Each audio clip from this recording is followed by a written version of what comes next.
Summary of Lysistrata by Aristophanes. The play Lysistrata starts off with the title character, an Athenian lady named Lysistrata, walking through the streets of Athens as she waits for the Greek ladies whom she is invited to arrive. Cleonice, Lysistrata's neighbor, comes in and tries to quiet her down. But Lysistrata insults the women of Greece by calling them weak and lazy, and she says that all she's thinking about is a plan to end the Peloponnesian War between Athens and the Peloponnesian League, led by Sparta. Soon, the other women show up, including Myrrhine from Athens, Lampeto from Sparta, Ismenia from the Peloponnese, and the girl from Corinth. After the women meet and look at each other, Lysistrata asks them what they'd be willing to do to end the Peloponnesian War. They say, "We'd be willing to die." Lysistrata then says that her plan just needs the women to stop having sex. She hopes that this will force their men to make peace. Cleonice and Myrrhine don't want to join at first and start walking away because they'd rather go to war than live a life without sex. But when Lampeto says she supports the sex strike, all of the women slowly start to agree with her. Lysistrata then explains the second part of her plan. The women will not only stop having sex, but they will also take over the Acropolis to stop the men of Athens from getting to their war fund. The Greek women then take an oath to stop drinking over a cup of wine. At the same time, Lysistrata tells the chorus of old women to take the Acropolis. Lysistrata tells Lampeto to start a sex strike in Sparta, so Lampeto goes back there to do it. The door shuts behind Lysistrata and her women as they run to the Acropolis. Slowly, a group of old, ugly, and sexist men with torches and pots of fire come in to smoke and burn the women off the Acropolis. But as they slog uphill and complain, their fires start to smoke and go out. Somehow, the men make it to the Acropolis door, where they are met with pitchers of water by the more active chorus of old women. Male Coryphaeus, the leader of the chorus of old men, asks for volunteers to beat up the women for talking behind their backs, but no one steps up. Insults and threats are thrown back and forth, and in the end, the old women, led by the female Coryphaeus, douse the old men with cold water, which is a total loss. Then, a commissioner of public safety comes in with 4 Scythian archers. He wants to stop the moral chaos that the women have caused. He also wants to get some money from the bank so he can buy oars for the Athenian ship. He tells his men to use crowbars to open the Acropolis gate. When Lysistrata walks in, the commissioner tells a cop to arrest her, but she slaps him away with her spindle in a funny way. Cleonice, Myrrhine, and Ismenia all turn away the 3 officers in the same way. The commissioner asks Lysistrata why she is doing all of this, and she says that the women are sick and tired of their husbands' shocking political failure, and that money is the root of this evil. When the commissioner gets angry, Lysistrata and her friends tell him to go home by dressing him up as a woman.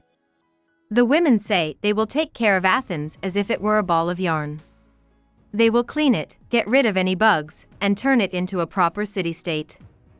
Lysistrata says that in the end, women have just as much of a stake in politics as men do, since their husbands and kids are fighting and their own quality of life goes down during war.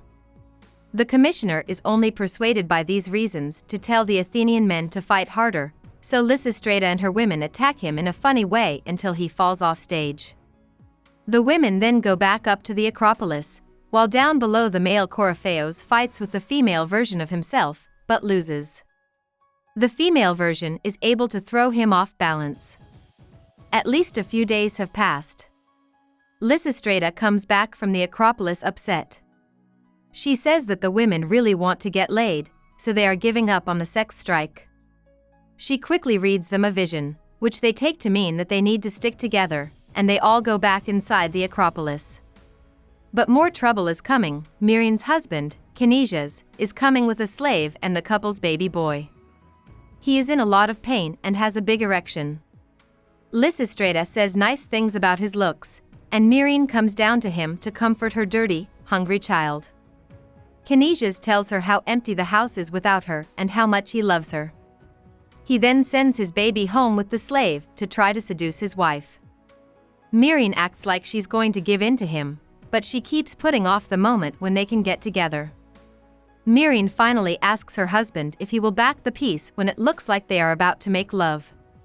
When Canisius doesn't tell her what to do, Myrrhine leaves for good.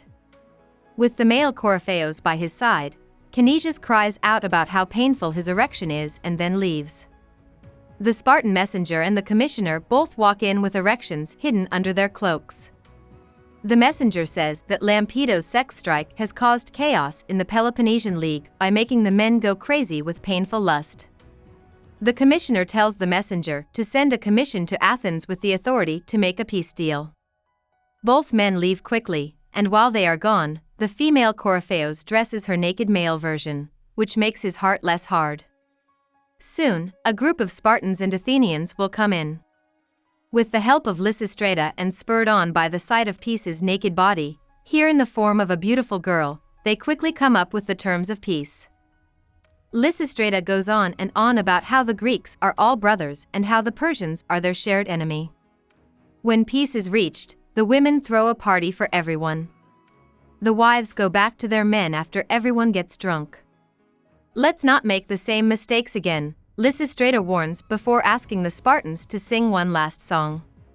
They please her by singing a lively song about dancing, pretty girls, rivers in Sparta, and the goddess of knowledge, Athena. Everyone leaves, singing and dancing as they go. About the author. We have a limited amount of information on Aristophanes' life, the most of it comes from the author's own plays. He was born in Athenian, which was a part of classical Athens. This was about 50 years after the Athenian politician Cleisthenes, born in 570 BC, changed the city-state by making it more democratic. Philippus was the name of his father, who lived in Athens and owned land. Aristophanes wrote his first play, The Banqueteers, in 427 BC. Over the course of his comic career, he wrote about 40 plays, some of which we have in their full and some of which we only have pieces of. His plays were performed at Athens theater contests like City Dionysia and Lenia, where they won prizes and gained fame for their strong, high-spirited poetry and sharp, satirical wit. The Clouds, 417 BC, The Birds, 414 BC, Lysistrata, 411 BC, and The Frogs, 405 BC, are some of Aristophanes' best-known plays that have survived. Aristophanes' comedy is harsh, but it comes from a deep love for Athens. He makes fun of leaders who want war, like the demagogue Cleon, who worked hard to win the Peloponnesian War, see the Knights. He also makes fun of intellectual charlatans and the arrogance of the tragic spirit. The great philosopher Socrates may be his most well-known target. In The Clouds, Aristophanes shows Socrates as a blind dope, a simple sophist, and an annoying person who messes up Athenian values.